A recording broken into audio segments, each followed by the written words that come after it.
I would say 70 to 90% of somebody's day on the street is met with negativity and struggle. I think a lot of the reason that people are out on the street is they didn't have loving, kind parenting. And so I tend to turn into that a little bit. Honey, come on, drink some water, eat some food, do what you need to do. I feel like it's our responsibility as a compassionate crew of people who just want to help to antidote that struggle.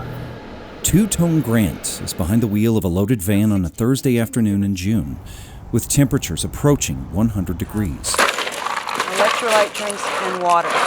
Men's shoes. We have a lot more adults, elderly out there on the street right now, and so we make sure that we carry the adult diapers. The cargo is a mix of care and comfort for the hundreds of unhoused on the streets of Albuquerque.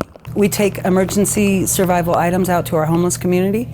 So anything that you need to survive on the street, we take it out to people who cannot reach the resources. So you're going to be first aid and hygiene. Grant is the founder and president of A Light in the Night, a nonprofit organization meeting the vital needs of the metro homeless population where they are. I was homeless on and off myself through my teen years and early 20s. But I was homeless in Los Angeles, where no one freezes to death. And when I got here and I saw that people were freezing to death, it just broke me in a way that I needed to fix it. We can maybe come in here and process the adult diapers. Grant came to New Mexico in 2005, overcoming her own challenges of living on the streets to bring assistance to New Mexicans facing similar crises. She established the nonprofit to bring things like toothpaste, body wash, wipes, and other necessities that many take for granted to the homeless. She says it's not just about bringing comfort, it's about giving the unhoused something solid to stand on so that they may be able to pull themselves up one step at a time. When you feel better about yourself because somebody shows you that you are worthy of caring for, and then you care for yourself, you have a little bit more energy to have the patience to fill out the paperwork, to get the housing, to make the phone calls, to do the things, to do all of the things that need doing. And so we're out here just trying to antidote everything else that society is doing to them. Antidote the judgment, antidote all of the negative things that they go through all day, every day. According to a report released earlier this year, New Mexico has seen a drastic increase in the number of unhoused people throughout the state. Between the years 2009 and 2022, the homeless population increased by 11%. However, there was a big jump up to 48% between 2022 and 2023 statewide, and an 83% jump in Albuquerque alone. A light in the night is just like its metaphor. People are in a very dark place, and we just want to shed light and bring them love and light and all of the things back that they're being stripped of.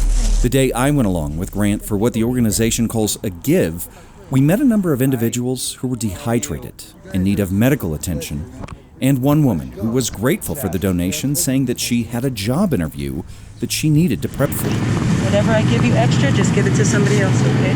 And all were grateful for any kind of relief, any kind of compassion from another human being. If a person can't sleep, or if a person can't get out of the heat, and they are exhausted or getting ill because of it, then how are they going to get to their appointment for housing? How are they going to get to the next place that they need to get their life to the next level? Over the years, The Light in the Night has received assistance from a number of local businesses, including Blissful Spirits, Intrepid Wholesale, who donates $300 a month in goods, and Quirky Books, who will be leasing the organization a new building they hope to move into by the fall for just $1 a year.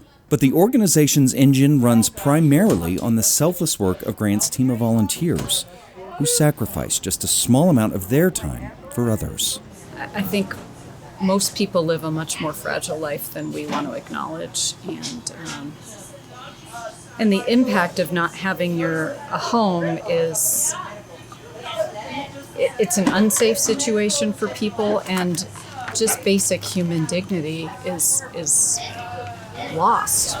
We need people to come out and load their cars and take stuff out, come and get the basic training that I offer so that people can be trained on how to do a street outreach, not only safely for them, but safely for other people. with the ultimate goal of lifting up those struggling and looking for help, meeting their needs of today in hopes that it will set them up for a better tomorrow. I would just ask for people to turn that courageous compassion inward and start to ask yourself why you judge people so harshly. What are you afraid of? What would be the harm in you cracking open your heart and having a little bit more compassion or a lot more compassion? What would be the harm in becoming the helper as opposed to somebody who perpetuates the harm?